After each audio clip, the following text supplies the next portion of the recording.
Bienvenue à tous et à tous pour une nouvelle vidéo. Oui, justement, on avait vu le dernier coup, donc c'était la fameuse lanterne, la MR. Et on va refaire une autre format de vidéo pareil. Donc là, la fameuse lanterne que tout le monde connaît parce que c'est le numéro 1 français dans le top 10. C'est bien sûr la lanterne pilote. Oui. Donc du coup, on va piloter la pilote, tranquille, on va voir un petit peu tout ça très intéressant. Donc franchement, il y a trois tailles, il y a deux sortes, donc trois tailles et deux sortes, donc ça fait 6 modèles. Donc on va découvrir tout ça. Franchement, c'est pareil. Comme j'ai la gamme complète, je dis pourquoi pas. Bon, j'ai pas la gamme complète parce qu'il manque la pilote T3 RACP. C'est un peu compliqué de l'avoir. Donc du coup, voilà, donc on va pouvoir commencer donc là. Donc on va commencer déjà par les petites photos. Donc du coup, voilà, la fameuse pilote T1. Donc déjà, la pilote T1, c'est simple. C'est déjà ça, donc du coup, voilà, donc une petite pilote T1. Donc là, c'est pareil. La pilote T1, c'est RACP, réflecteur alu capot polypropylène. Donc du coup, là c'est la RACP. Voilà, donc le modèle, bien sûr, couleur mocha, couleur beige pour le capot. Hein. Et la même version, donc là c'est la version ouverte, parce qu'il n'y a pas de capot pour le support de vasque. Et là c'est la version fermée, donc pour la version vert. Et donc du coup là par exemple on a donc la pilote hein, RVCP, réflecteur vert, capot pour les polypropylène. Donc du coup là donc le réflecteur vert qui est plus lourd bien sûr le modèle. Donc, là, donc tout simplement on voit bien sûr que le luminaire vieillit mal hein, parce que justement le capot blanchit comme on peut le voir, il blanchit et le truc en noir il devient un peu plus gris. Donc vous voyez ça vraiment ça a beaucoup de vieillesse ces modèles là, ça vieillit mal. Donc là, c'est un modèle en question que j'avais à l'époque de la pilote T2. Ah oui, bon, c'est dégueulasse. Mais là, on va revenir donc à la belle pilote T2. Donc la pilote T2 RACP. Hein. Donc là, c'est pareil, un beau capot. Donc là, un beau capot beige avec un beau châssis noir. Donc voilà, donc c'est vraiment la qualité qui est toute neuve. Là, c'est une Torn, hein, bien sûr. Donc voilà, donc le début. Avec la pilote T2, donc RVCP, donc avec un réflecteur qui était son. Les réflecteurs de pilote, ça a été souvent utilisé pour certains modèles différents. Hein. Genre par exemple pour la Torn. Il y a plusieurs Torn. Alors, je suis en train de partir dans un délire. Là, comment c'est La Torn Triomphe. Voilà. C'est à peu près les mêmes modèles de réflecteurs. Donc là, donc la pilote T2, donc c'est pareil, un peu dégueulasse parce que justement, c'est compliqué d'avoir un modèle propre. Et la fameuse pilote T3 qui ne diffère pas grand chose à part qu'il y a 2-3 trucs qui changent. La pilote T3, bah, c'est la même chose, hein, donc réflecteur vert dedans. Hein, donc là, bien sûr, la vasque est bien jaunie, hein, bien vieillie. Voilà, donc c'est simple, un réflecteur comme la pilote T2, déjà de meilleure qualité, ça se voit. Avec bien sûr un truc en plus, c'est une barre d'alumine justement dans le capot. Pour on va dire avoir une barrière thermique entre l'appareillage et l'optique. Voilà, l'enceinte optique, ça permet d'avoir on va dire une petite chaleur en moins. Parce que déjà ce modèle là est immensément lourd. Déjà le réflecteur en verre, ballast SHP 400, donc c'est vraiment un modèle de forte puissance. Sachant qu'il y a deux variantes de la pilote T3 et RVCP, ou même RACP, plutôt RVCP. Le vasque était surdimensionné à l'époque pour dans les années 80.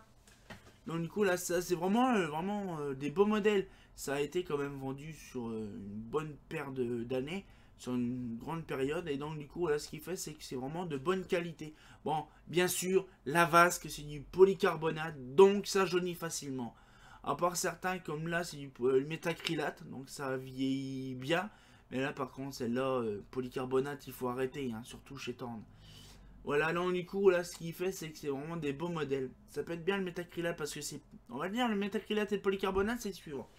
Le métacrylate, c'est bien parce que ça jaunit pas, mais c'est fragile. Par contre, le polycarbonate, ça jaunit, mais c'est rigide. C'est exprès pour les anti-vandales, ils mettent du polycarbonate. Mais ça jaunit. On peut pas tout avoir non plus. Donc, du coup, voilà les petits modèles en question. Nous allons passer à la suite avec justement les extraits de catalogue. Donc du coup, on va pouvoir déjà découvrir la page entière de la conception de la pilote. Et oui, parce qu'il y a une page entière dessus. Et donc du coup, voilà, donc on va bien sûr détailler donc déjà le petit attablage qui est là. Donc dernière année de la gamme Eurofan, la série pilote comprend 3 luminaires d'éclairage routier et urbain, T1, T2 et T3, permettant l'utilisation de lampe sodium haute pression de 50 à 400 watts et de mercure ballon fluo de 50 à 400 watts. C'est-à-dire qu'on pouvait mettre même de la BF50 watts dedans, ça va être immense, ça va vraiment tout pour kiki.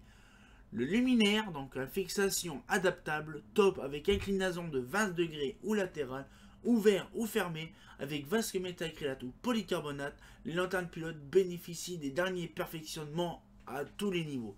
La série pilote, par sa conception électrique, avec des compartiments optiques et appareillage complètement séparés, le compartiment appareillage est lui-même en 2 parties, ce qui permet d'isoler l'amorceur et les condensateurs du ballast.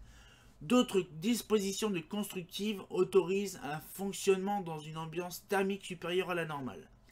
La série pilote, par sa technologie de construction faisant largement appel à l'injection, ce qui permet le montage de la plupart des constituants par simple amplitage et confère aux lanternes un remarquable résistance à la corrosion. La série pilote, c'est pareil, ils aiment bien pour la sécurité grâce à une double isolation électrique qui confère à la classe 2. La série pilote, au niveau optique et photométrique, grâce à un réflecteur polyvalent, en verre ou en aluminium, optimisé par ordinateur et adapté aussi bien aux lampes claires qu'aux lampes silicatées et poudrées. Les lampes de fermeture elles-mêmes ont été conçues afin d'éviter une occultation de la lumière, que ce soit au niveau du jointage de la vasque ou de la forme qui n'altère pas la répartition photométrique. La conception du réflecteur et les possibilités de réglage en position de la lampe autorisent dans certaines conditions un écartement de 4-5 fois la hauteur du feu, tout en respectant les impératifs de confort, par exemple page 187. Bon là je ne vais pas vous montrer la page 187. Série pilote, donc 3 lanternes haute technologie. Donc là par exemple là c'est déjà IP23 ouverte et IP545 fermée métacrylate et 547 polycarbonate. Donc on voit quand même que l'indice justement de choc de métacrylate c'est 5 et l'indice de protection de choc en polycarbonate c'est 7. Donc on le voit très bien quand même que c'est plus avantageux d'avoir du polycarbonate pour les endroits en vandalisme, mais dégueulasse pour la suite parce que c'est pas marqué justement que ça jaunit. Hein. Là par exemple le capot compound, alors ça je savais pas sans compound, c'est quoi compound spécial de polypropylène injecté. Oh, par contre, tiens, je viens de découvrir un truc, je sais pas c'est quoi compound. Les crochets des fermetures nécessitent un outil pour l'ouverture. Alors après, on a couvercle de platine en polypropylène livré encliqueté sur platine. Il comporte un guide câble, insert câble, les instructions de câblage grâce au système aucun fil apparaît sur le câble d'alimentation. Platine en polyester, bon, je vais pas tout non plus détailler. Les poussoirs de soulèvement du capot d'ouverture, les crosses de fixation en alu, le corps en polyester thermo-endurcissable injecté comprimé. Ouais, ben je m'en doute, c'est vraiment un truc bien. Articulation de la vasque, montage par encliquetage. Nous avons vasque en métacrylate ou polycarbonate, rebord dissimulé après fermeture par encliquetage. L'encrochet encliquetable également. Les 4 targets, donc là c'est pour le réflecteur. Automatique pour la solution du réflecteur. Articulation du capot, filtre charbon actif en option. C'est vrai, j'ai jamais remarqué qu'il n'y avait jamais de filtre. Ça dépend sur certains modèles hein, en plus. Donc voilà un petit peu le modèle donc, de la pilote T. Donc la pilote normale, pilote T2. Donc voilà, c'est vraiment plaisir comme il faut. Et donc la dernière chose, la fameuse extrait de catalogue donc de 85 puisque ça sortit en 85. Donc du coup on peut voir un petit peu la petite pilote très intéressante. Donc là la pilote T1, donc ils expliquent un petit peu ce que c'est encore donc la conception. Avec bien sûr donc là les fameuses douilles. Donc là je vais ragrandir un peu pour vous si ça vous fait plaisir. Voilà. Donc là donc la pilote T1, pilote ouverte. Donc voilà, donc corps en polypropylène, support de douille en polyamide, chargé de fibre de verre, réglé horizontalement. Et donc là ils le disent pas actuellement sur celui-là, je crois si. Décor capot en polypropylène beige. Corps en polyester thermodurcissable Mocha. Donc là, c'est vraiment le truc basique par défaut. Donc après, il y a eu aussi voilà, donc les performances. Donc ils expliquent. Donc pilote T1 RVCP ou RACP. Donc avec des poids assez vraiment très lourdes. Donc là, par exemple, pour la pilote T1 RVCP ou RACP, alors bien sûr, ça se voit. Il y a les différentes sortes. Donc 6,5 kg pour le réflecteur alu et 8,10 kg pour le réflecteur VR. Et déjà la pilote T1. Donc on imagine la pilote T2, bien sûr, qui arrive. Donc la même chose, la même couleur, même machin, ça n'a pas changé. Hein. Sauf que là, on passe quand même, donc pour la pilote T2, RACP ou RVCP, 11 kg ou 14 kg quasiment le modèle. En pilote T2. Donc c'est pareil, 250 watts maximum, hein, bien sûr, on va pas non plus... hein. Et la pilote T3, donc je vous expliquais par rapport à la vasque qui était plus grosse, surdimensionnée, c'est celle-là. Vraiment le modèle par défaut, donc elle n'a pas été vendue longtemps. Et j'ai jamais vu ça de ma vie en fait, ce modèle-là en fait, de ce pilote-là. Mais ça doit être vraiment impressionnant à voir. Donc voilà, donc fermeture pour le... Déjà la fermeture elle faisait 2 kg. Et vous imaginez 15 kg 15 kg en SHP 400 watts en réflecteur vert. 15 kg, vous imaginez? C'est impressionnant le poids du modèle. Donc du coup là ils expliquent un petit peu, voilà. Donc conçu pour l'utilisation de lampes 400 BF ou SHP, pilote T3 ne diffère que la T2 que par son agencement intérieur comportant une barrière thermique en fibre d'alumine. La vasque de fermeture en polycarbonate est plus volumineuse car adaptée à la puissance et se compose de 2 parties assemblées par soudure. Voilà pourquoi qu'en fait la vasque est en polycarbonate. Donc du coup ce qui fait c'est qu'il n'y avait pas un métacrylate, il n'y avait que celle-là. Mais comme la mienne, c'est une version T2, mais c'est une T3. Et donc, du coup, ce qui fait, c'est que la vasque a bien cramé, bien chauffé. Donc, du coup, ça a bien jauni. Ce qui fait, c'est que là, voilà, le modèle, voilà. Donc, ça, c'est... Il y en a sur certains... Une aire d'autoroute, je sais plus c'est laquelle, je crois, c'est dans l'Auvergne. Il y en a de ces modèles-là. Voilà. Franchement, c'est un beau modèle. Bon, après, c'est vrai que c'est quand même le modèle par défaut en France, parce qu'il y en a partout. Hein, voilà, donc on voit un petit peu le truc.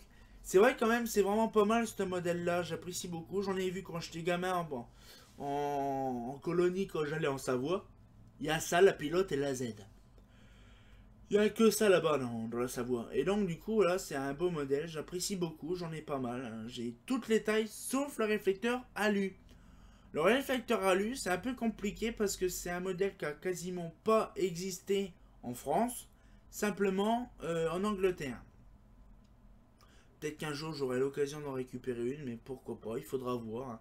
Mais moi, pour moi, ma collection est complète. Hein, parce que des fois, il y a des modèles qu'on ne peut pas récupérer parce que c'est impossible à vie d'en récupérer. Donc voilà, donc c'est vraiment un beau petit modèle. Donc voilà la petite question donc, de la lanterne pilote. Donc du coup, c'est vrai que ça fait plaisir quand même. De voir un modèle en question que tout le monde connaît, je suis sûr, hein, tout le monde l'a déjà vu dans un coin de France, parce qu'il y en a partout en France, dans toutes les régions, il y en a. Il n'y en a pas un endroit qu'il n'y en a pas. Et donc du coup, voilà, donc c'était une petite vidéo pour revenir un petit peu sur les lanternes, justement, en question. Oh, là, pourtant il est 17 h. Et justement, donc on se retient au courant pour une nouvelle vidéo. Donc moi je vais pouvoir commencer à piloter ma pilote. Et comme d'habitude, bah c'est pas faux, hein.